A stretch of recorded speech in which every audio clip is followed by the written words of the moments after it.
Chapter 1. Emry Merlin hurried through the dark London streets, cursing her good-for-nothing brother. Of course he'd pick a night like this to cause trouble. What had started as a tentative drizzle was now an enthusiastic downpour, and Emry shivered beneath her wet cloak as she squelched her way down the Strand. Half an hour ago, she'd been lying in bed reading a novel about love-crossed pirates. Then a castle guard had knocked on her door, concerned that Emmett still hadn't returned from the tavern. "I think something's wrong," Tristan had told her. He had this tortured look, like he was going off to do something reckless. But reckless shouldn't take 4 hours. No, it shouldn't. Emry had lowered her book and considered the young, frowning guard with a sigh. "Do you know which tavern?" "He said he was headed to the Tipsy Merchant." She knew it, but only by reputation.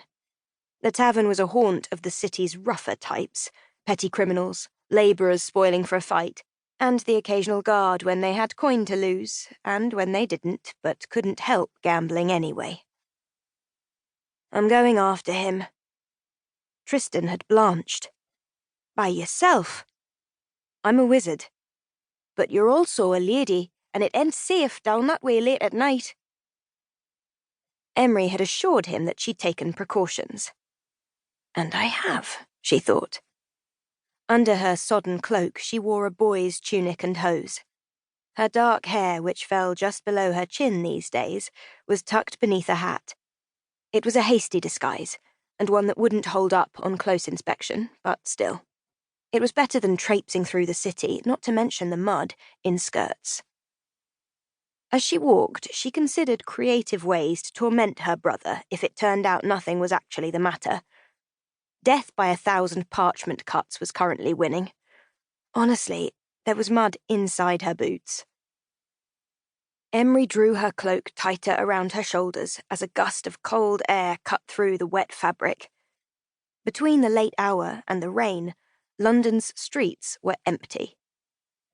The merchants' shops were boarded up for the night, and not even the vendors were out with their carts and wares. Even though she'd lived at the castle as herself for more than a month now, there hadn't been many opportunities to venture beyond its walls.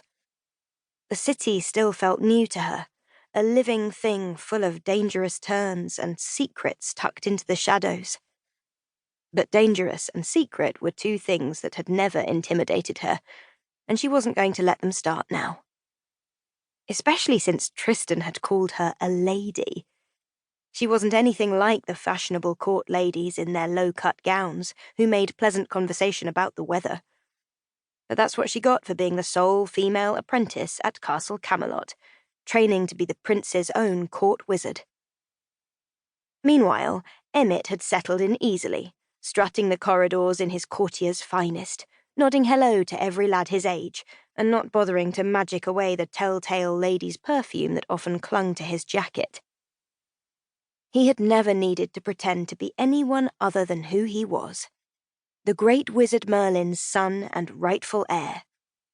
It was his unshakable confidence that so often led him to trouble, and it was Emry who so often got him out of it.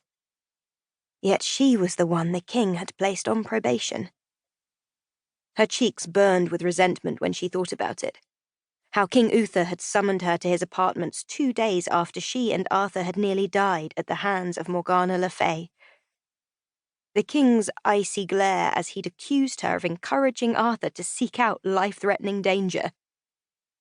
"Since you share your father's talent for magic, you may remain an apprentice, for now," the king had allowed, his eyes dark with malice.